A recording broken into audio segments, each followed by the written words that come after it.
Somebody's due something. Good afternoon. As you all know, and certainly Karine restated it, Iran and its proxies operating in Yemen, Syria, and Iraq also conducted an unprecedented attack on the state of Israel with over 300 weapons, including more than 100 ballistic missiles, as well as land attack cruise missiles and unmanned aerial vehicles or drones. President Biden instructed the United States to defend Israel to the maximum extent possible and defeat that attack, and we did. With the support of our partners, the United States enabled Israel to spectacularly defeat it. Despite launching more than those 300 weapons from Iran in the region, Israel and a coalition of partners were able to defeat 99% of the attacks. There was virtually no infrastructure damage to Israel. And I'd like to take just a few minutes to correct the record on a few points that have come out in the last several hours. I've seen reporting that the Iranians meant to fail, that this spectacular and embarrassing failure was all by design. I've also seen Iran say that they provided early warning to help Israel prepare its defenses and limit any potential damage.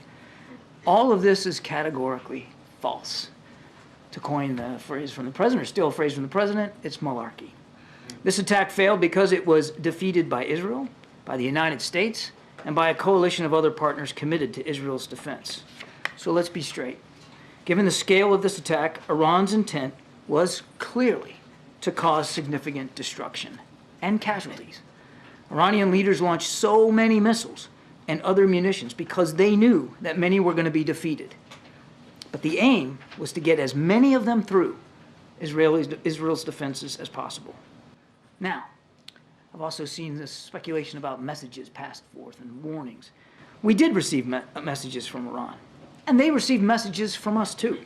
But there was never any message to us or to anyone else on the time frame, the targets, or the type of response. In fact, before yesterday, it was presumed that 100 ballistic missiles might overwhelm even the best defensive systems. That was Iran's intent, and as you all saw for yourself, it didn't work. This attack was defeated thanks to our preparations, to a coalition of committed partners, and to Israel's remarkable defensive systems. And I want to focus on that last point for just a moment. Israel today is in a far stronger strategic position than it was only a few days ago.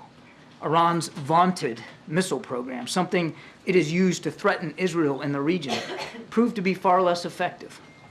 Israel's defenses, on the other hand, proved even better than many had long assumed. Israel's defense was strengthened by a coalition of countries led by the United States and working together.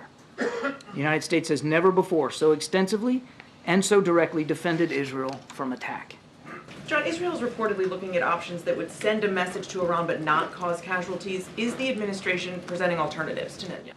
This is an Israeli decision to make, whether and how they'll respond to what Iran did on Saturday, and we're going to leave it squarely with them.